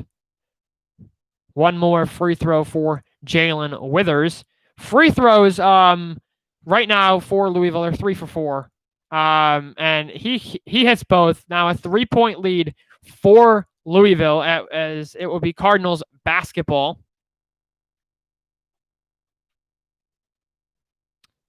And the flagrant 1 foul on Olivier Sarr. A difference for anyone that does not know the difference between flagrant 1 and flagrant 2 is flagrant 1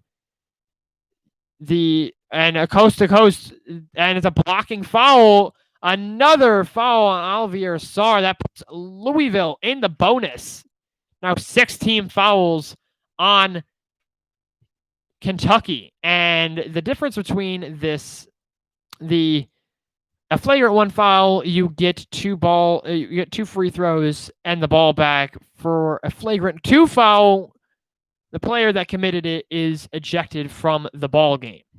So Louisville bobbling the inbound pass, but it will stay on this end of the floor. Williamson finds Johnson. Now Williamson calling for it, but Carlik Jones thought about the 3. He'll dish it in, and it is Jalen Withers off the flagrant 1 foul. After taking the foul, he finds the score. And Louisville starting to click on the offensive cylinder as they have a 41-36 lead as we approach 11 minutes to play. BJ Boston can't go on the backdoor cut, but it's Mintz finding Boston. Boston for 3. That won't go off the right end of the rim, and it's Jalen Withers for 3. That won't go. Williamson gets the foul, and that will go against Samuel Williamson, the 7th team foul on Louisville. And Jalen Withers bullying his way through a sea of blue. But it will be Mintz at the line for 2 free throws as the senior trying to cut into this Louisville lead, as that foul on Williamson was his 3rd. So foul trouble for the Cardinals, starting to heat up as Williamson now leading the team with 3 fouls. Also JJ Traynor, who coming off the bench with 3 fouls as well. Davion Mintz hitting the first one. He can't connect on the second one. And Louisville pulls down the rebound. Credit that to Williamson. And here comes the Cardinals. 41-37, 10:48 left in the second half. As Carlik Jones being guarded by Askew. Carlik Jones trying to drive the lane. He'll elevate over the defender, Lance Ware. 6'1", Carlik Jones using his limited size to elevate over Lance Jones. And it is now a no field goals for nearly 7 minutes for Kentucky. As this is what we're talking about. Missed opportunities and missed field goals for Kentucky is going to be their kryptonite, especially in SEC play. As we have mentioned, the SEC is not a forgiving conference this year as it has been in seasons past. So the Wildcats are going to have to really work on that portion of their blueprint and their game plan, as it is Isaiah Jackson's. He hits the front end of the 1-and-1, pulls Kentucky back within 5 off the Louisville foul, the 8th team foul on the Cardinals. And Jackson at the line for the back end of the 1-and-1, and he hits both. 43-39, Louisville still with the lead as about 10.5 minutes left to play from the KFC Yum Center. David Johnson being guarded heavily by Davion Mintz. He gets it across half court just in time. And David Johnson, the double team from Ware and Mintz, but he finds an outlet in Withers. Carlik Jones trying to get something going, but he finds Dre Davis. Dre Davis for 3. That won't fall. And Williamson saying, no, I'm not trying to catch a personal foul. And Askew finds Clark. Clark dishes it inside. Clark wide open. Terrence Clark for 3 in the top of the key. That won't fall. The scoring drought continues for the Wildcats, and the dish.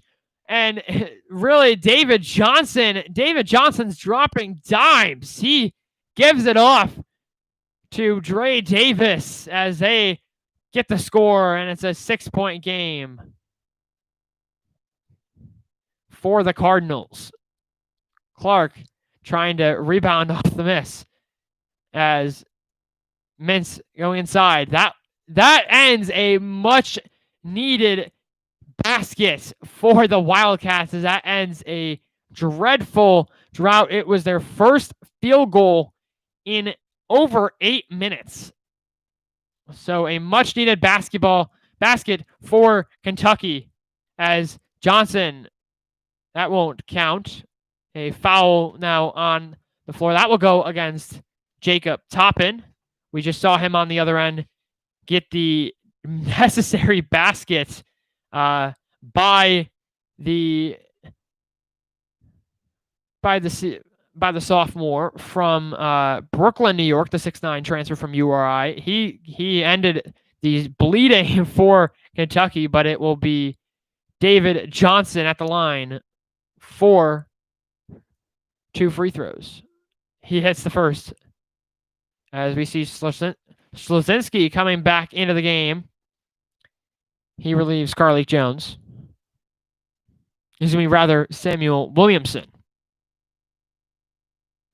So Johnson, the back end of the 1-and-1. He hits both. A 6-point ball game, 47-41. Louisville on top over the visiting Kentucky Wildcats. The Wildcats trying to avoid 6 straight losses. Mintz gives it off to Askew. Back in the hands of Mintz. Mintz being guarded by Jones. Now Toppin gives it off to Mintz. Toppin inside. He's got 7. He elevates, and it's Jacob Toppin. Back-to-back baskets for the Wildcats, and Big Blue Nation must be loving Jacob Toppin. Carlik Jones, the senior, trying to write up a play. Now back in the hands of Johnson. We've seen that he's had the hot hand from 3, but it's Dre Davis from the right end. That won't fall. Back in the hands of Johnson. Johnson through traffic. Count it, and the basket. And David Johnson, he'll go to the line for the 3-point play, as David Johnson, through heavy defense by Kentucky, gets the basket to fall, as he says no sorry to Isaiah Jackson. And great physicality by David Johnson, the sophomore, the hometown hero.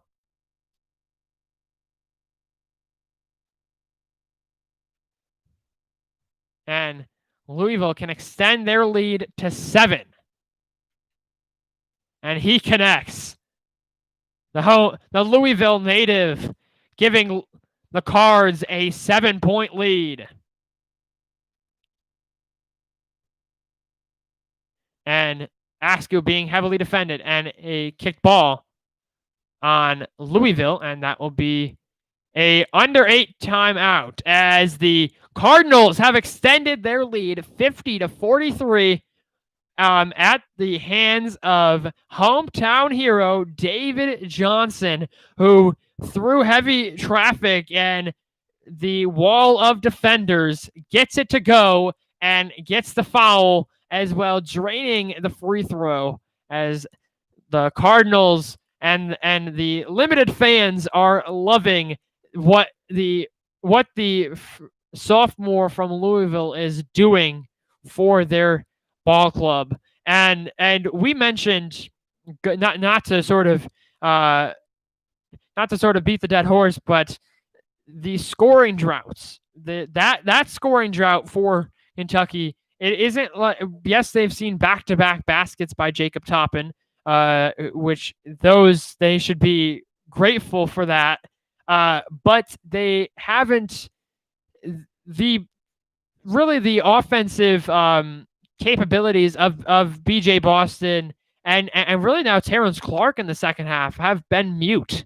Going back to the former, the Boston, he has not had at all a great game for Coach Cal's squad. BJ Boston right now, 2 for 6 from the floor for only 5 points. And this is a player that is averaging nearly 15 points per game. So is putting out well below his usual offensive playmaking style. And usually he's such an offensive heavyweight for Kentucky, but not today, as the Cardinals are right now up by 7 against Kentucky and Coach Cal. This is going to be a quite the interesting final 7 or so minutes. But in terms of bracketology, Kentucky is no longer in the field of 68. My field of 68. They have tumbled out of the bracket after suffering 5 straight losses. As for Louisville, the Louisville Cardinals are a 10 seed in Region 2. They'd be facing 7th seeded Florida if the tournament started today. And although Kentucky is 1-5, and yes, this doesn't seem like a resume boosting victory, as Kentucky has fallen into the Quadrant 2, Quadrant 3 persona, it is still Kentucky. It is still Big Blue Nation, and it is still going to be a big W if the Cardinals can hang on, as there's 7:56 remaining in the ball game. Louisville 50, Kentucky 43. If Kentucky right now, Kentucky is on pace to have they put up 81 against Morehead State, 64 against Richmond, 62 against Kansas, and Georgia Tech. This would be their lowest point. They're on track for their lowest offensive production night of the season, as BJ Boston, we mentioned, 2 for 6 from the floor. He gives it off to Mintz. Back in the hands of Mintz as well. And Askew elevating, that won't fall. And a foul, I believe, is being called. That will go against Louisville. That's their 9th foul, as Kentucky is now in the double bonus. So Toppin will shoot 2 free throws. And Jacob Toppin has been somewhat of a workhorse for the boys in blue today, as he has 2 free throws coming, trying to cut into the 7-point lead. And that won't fall. Rather, that was... So he misses the front end, and it will be Louisville basketball. So Louisville, a perfect 5 for 5 from the charity stripe today. Kentucky giving up 2 free throws at the line today, and that could have made it. Oh, but a loose ball turnover, and here comes the Wildcats. Davion Mintz has it blocked. No, a putback. BJ Boston finally getting something to go on the offensive end of the glass off the Louisville turnover, and a much-needed basket for Kentucky. 3 straight baskets for the Wildcats. Carlik Jones dribbling on the baseline. Now Carlik Jones trying to get something to go. 7 minutes to play from Louisville. Late in the shot clock, Jones dribbling through his legs. Askew will come up with it, and here comes Kentucky trying to cut more into this lead, as Toppin thought about the 3. He'll go inside, rather, and that won't fall. Now Schlesinski coming away with it, and Louisville avoids a almost disaster possession, as Johnson being guarded heavily. Johnson trying to go inside. That won't fall. Schlesinski comes away with it. He gives it off to Johnson. A fresh 20 on tap for Louisville. 6:12 to go. Deep in the shot clock. 9 left on the shot clock. Carlik Jones dribbling through the legs. He'll drive the lane. Carlik Jones going in through the lane, and the easy score through traffic as Carlik Jones extends the lead to 7 as the senior from Cincinnati gets it done on the other end of the floor. And this is the danger portion of the game that I like to call it, as the under 6 point of the second half is where, if you're on the losing end of the contest, you have to get something going on the offensive end if you're trying to cut into this lead. It's Askew trying to drive the lane. He kicks it out to Boston. Boston to Mintz. Mintz for 3 late in the shot clock, and he buries it. Davion Mintz, and that is what I'm talking about. Davion Mintz, the senior, gets it to go, and just like that, it's a 4-point ball game. 52-48 as Mintz quiets the Louisville faithful. And a foul is on the floor, and that will go against Kentucky. But Carlik Jones, the coast-to-coast baskets, those are my favorites. Then on the other end, Davion Mintz, late in the shot clock, 2 on the shot clock. He buries it. So it will be Carlik Jones at the line. Now Louisville in the double bonus, approaching 5 minutes to play. He has 13 points, 4 rebounds, and 2 assists.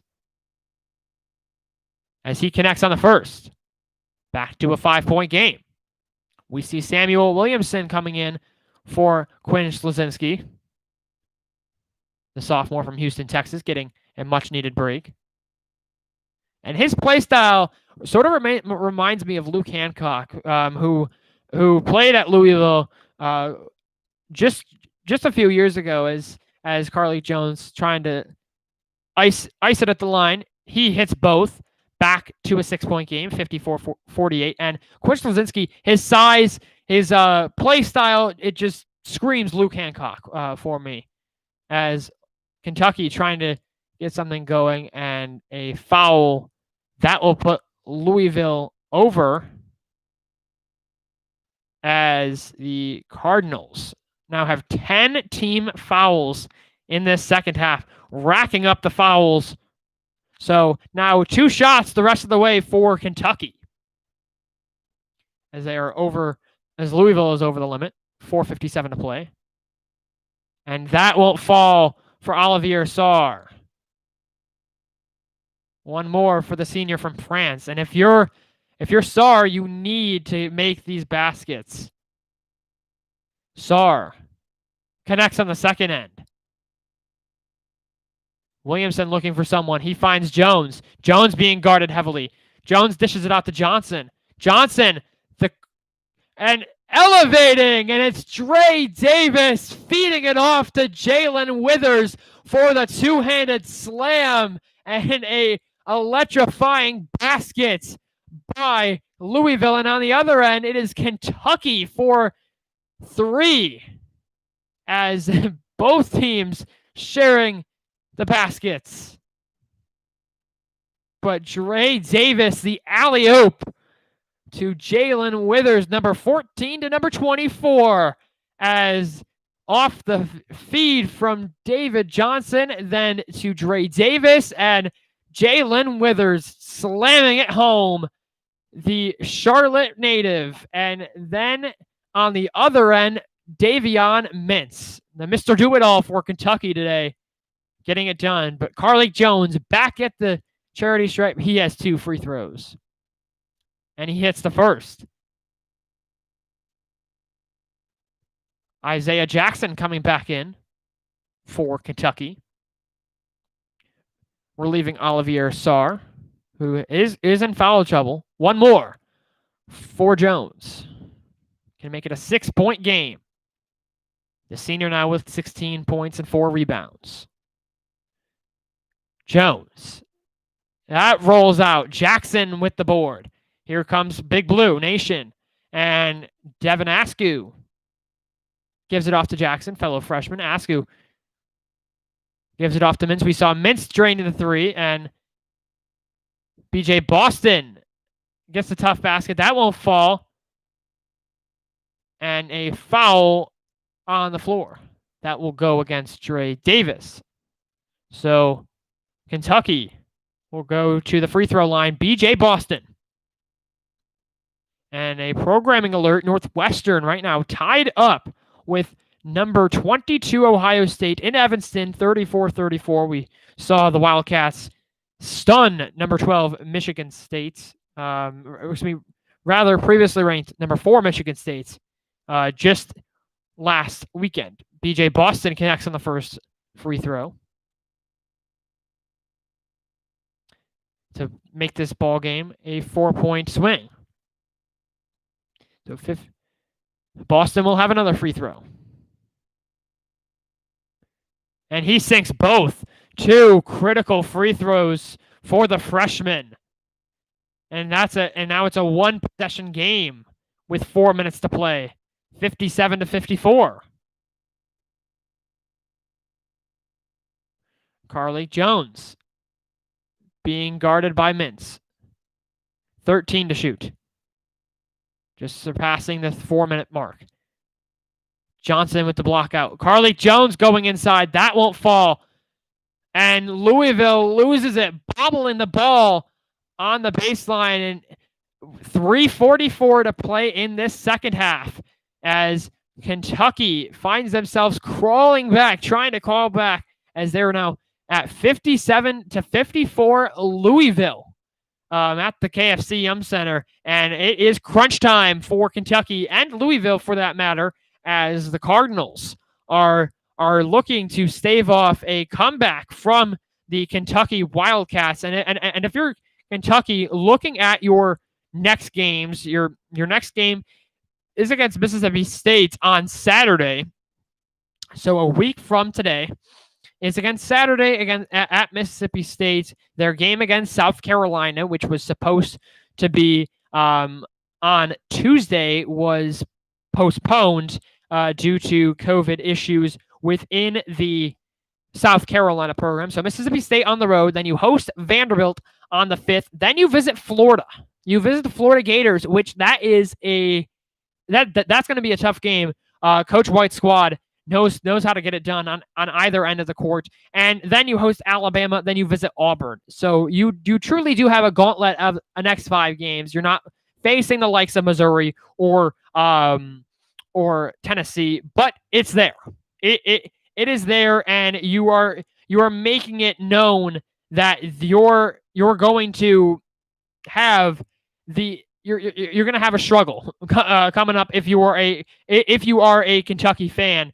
And as for Louisville, their next game, they're at Boston College on next Saturday. So that should be an easy victory if you're Coach Chris Mack's squad. And so you're done with games for this calendar year if you are Louisville. So you're at Boston College, but then you're hosting number 24 Virginia Tech, where we know the Hokies know how to score in big numbers. They upset then previously 3rd-ranked Villanova. Then you have Georgia Tech on January 9th. You visit Wake Forest on the 13th, and then you visit Miami on the 16th. But then if you are a guru like me and you want to look further into the month of January, there's a week where you have Florida State and Duke. 2 teams that are obviously that have a pretty big namesake in the ACC. Both teams know how to bully their way through competition, but it is going to be a fun time for Louisville and Kentucky. Whoever comes out of this game, Kentucky is growing.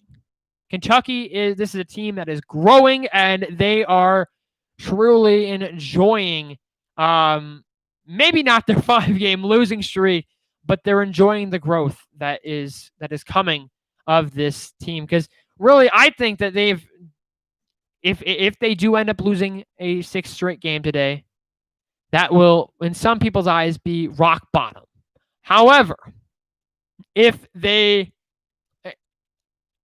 think, like, playmaking wise, they're rock bottom was the game against Georgia Tech, and a game which they looked unrecognizable, did not look like a Kentucky team, even a down Kentucky team, in a 17-point loss. But I think that is they're growing, game in and game out, as Askew feeds it inside to Jackson. Jackson with his own miss, the putback and the slam to make it a 1-point game. And here comes the Wildcats.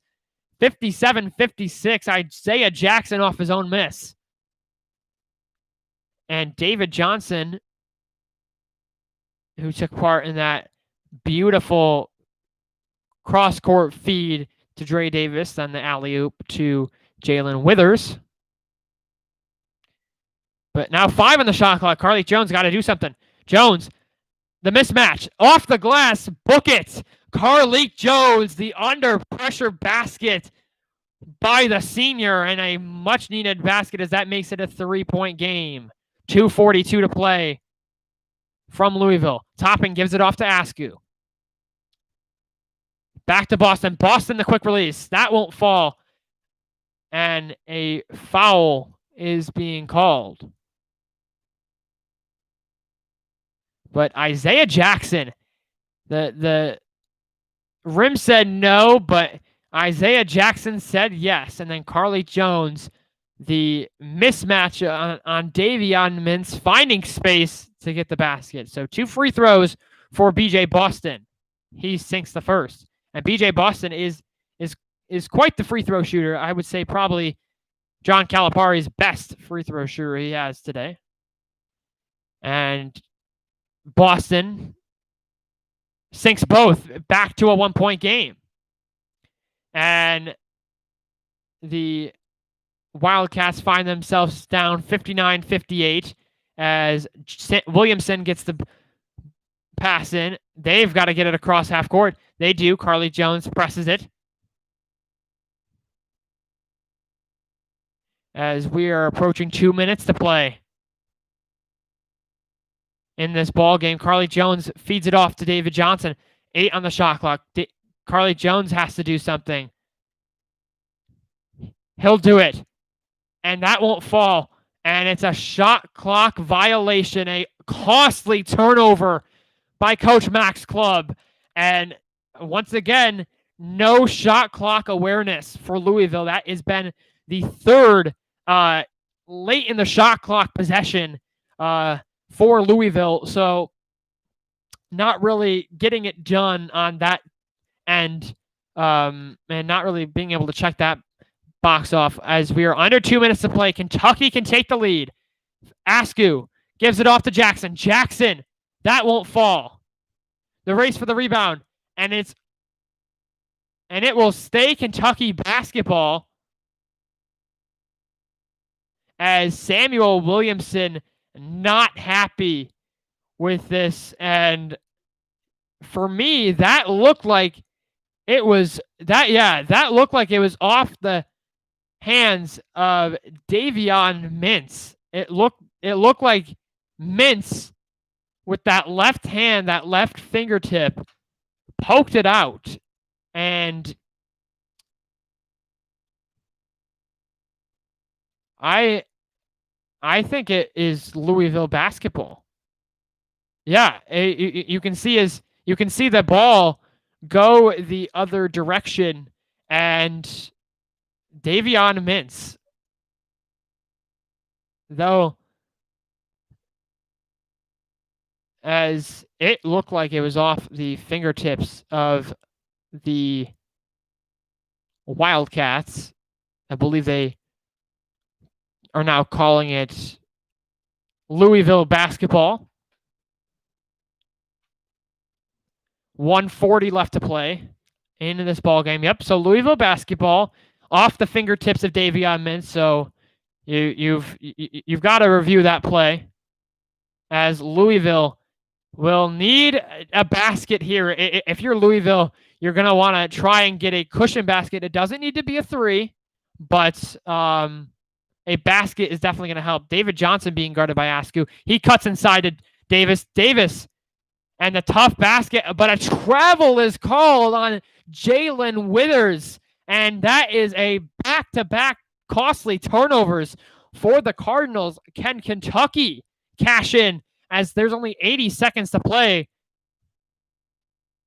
in this basketball game? And if you're Kentucky, Coach Cal saying go now. BJ Boston elevating. That won't fall. Isaiah Jackson. That won't go either, but Jackson will go to the free throw line off the Louisville foul. And it is getting to crunch time. Exciting stuff here from the KFC Yum Center. And Isaiah Jackson, the freshman, will head to the free throw line. Isaiah Jackson, the freshman from Pontiac, Michigan, 6'10", 8.7 rebounds per game. He had 14 rebounds against the Richmond Spiders. So he has 2 free throws. And he misses the first. He can knock the ball game up at 59. And Jackson trying to ice this. Will he ice the back end? Here's Jackson. Jackson buries the second free throw, and we're all tied up at 59 with 65 seconds to go. Williamson inbounds to Jones. Now into the hands of Johnson. David Johnson dribbling it up the court. And Carlik Jones now being guarded by Mintz. As Johnson takes it inside. The backdoor cut. And he is met with authority. And he stepped out of bounds, they're saying. And 3 straight turnovers. And Coach Mack can't be happy. As 3 turnovers by Louisville. Yep, stepped out of bounds. That left foot stepping out of bounds. And 48.5 to go. Timeout, Kentucky. We are all tied up at 59 as Kentucky has roared itself back from at most an 8-point deficit.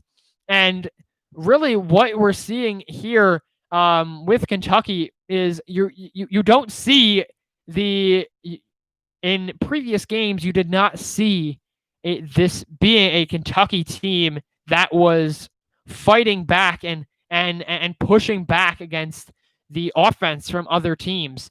And this is a team that is now 46.9 on the clock, rather. This is a team that is doing that. This feature was so absent in the games against Richmond and the games against Kansas, and even in the latter parts of the games against North Carolina. But Kentucky is trying to get it done. They're definitely not going away without a fight, but it is costly opportunities and 3 straight missed opportunities for Coach Mack's club, and which has resulted in 3 turnovers, 3 straight turnovers for Louisville. So 46.9 seconds rather on the shot clock, and there's about a 16 or 17 differential between game clock and shot clock, as it will be Toppin with the inbounding duties. It will look like he'll inbound to Devin Askew. And it is crunch time. Will Kentucky milk the clock, or will they try and do the quick release? Askew being guarded heavily. Now Boston. You don't want to foul Boston. 10 on the shot clock. Askew launches it from 3. That won't fall. Into the hands of Louisville, and Louisville comes away with it. And a foul is being called. 18.9 on the game clock. And this is as Jacob Toppin seems to have banged up his knee a little bit, as the bobbling and there was some contact, as it looked like Toppin hit his right knee on the floor. Isaiah Jackson, the freshman, fouling out, and 2 big free throws if you're Louisville. And if you're Dre Davis, the city of Louisville they're all looking at you. 2 free throws coming for Dre Davis. And these are 2 critical free throws. He misses the front end. And that could be costly.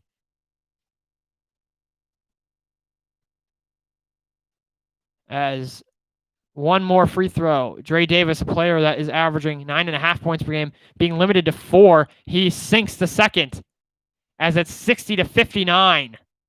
18.9 seconds to go. Timeout, Louisville. They have 1 timeout remaining. Both clubs with 1 timeout remaining. But 60-59. Dre Davis splitting the 2 free throws, missing the front end, and then on the back end, getting it. But if you're Louisville, now just an easy basket by Kentucky can give the Wildcats the lead. So really clamp down on defense if you're Coach Cal's squad. But 60-59, Louisville right now on top of Kentucky. We have this is a barn burner. Louisville, who opened up as a 4-point favorite, trying to win. They've only had 2 wins in the past, 2 or 3 wins in the past 7 years. So there hasn't been much sustained success for Louisville in this series in the previous years. But it will be Kentucky basketball. 18.9 on the game clock. The shot clock is turned off. Louisville fans and Kentucky fans alike are really on the edges of their seats. And once again, if you're Louisville, you got to play good. You have to play impeccable defense. And if Kentucky misses it, then try and go for the rebound, but without fouling. Askew will run it up with 15 on the shot clock. Game clock, rather. He gives it off to Olivier Sarr. Sarr from the elbow. That won't fall. Louisville pulls down the rebound as it's Carlik Jones securing the rebound. And that may have done it, but Carlik Jones will go to the free throw line as Olivier Sarr from the elbow. It was in and then it was out as there's 5.1 on the game clock. And it is Carlik Jones with probably 2 of the biggest free throws of his life. We've seen him on the big stage. Obviously, we've mentioned in his time at Radford. But 2 big free throws for Jones and Louisville. He hits the first, 61-59, Louisville. Lance Ware coming back in. In for Olivier Sarr. They bring in Lance Ware, who is really a big man, number 55 in blue. The second free throw for Jones. He hits the second one. 62-59 is a 3-point ball game. And if you're Kentucky, you need a 3 to send this to extra minutes. You need a 3. And if I was timeout Louisville's taking their final timeout. If I was Kentucky, then you don't have to sprint down the floor, but you have to do it. You have to find that perfect pace of not sprinting up the floor, so you're not making it you're not making a costly mistakes. And if you're Kentucky, try and shoot it at maybe 3 seconds to try and get a miss if you're going to miss. But I can imagine, as we mentioned before, the countless Louisville versus Kentucky in family rivalries has to be something special. But 62-59 Louisville. And as it will be the Wildcats inbounding the ball. That's Toppin with the inbounding duties. As he gives it off to Ware gives it off to Boston. Boston for three. That won't fall, and that will do it. Louisville now moves to 6-1 on the season as the Cardinals get their victory, and it is back-to-back victories for the Cardinals as they'll move to 6-1. The Wildcats fall to 1-6 on the season for the first time since 1911, for the first time in 109 years. Next up for Louisville, they'll be taking a trip up to Chestnut Hill to take on the Boston College Eagles. That will be next Saturday. As for the Wildcats, they will look to avoid 7 straight losses as they visit Mississippi State next Saturday in Starkville, Mississippi. Until then, for Courtside with Sam Barber, I'm Sam Barber, and have a great day, and be sure to subscribe to Courtside with Sam Barber.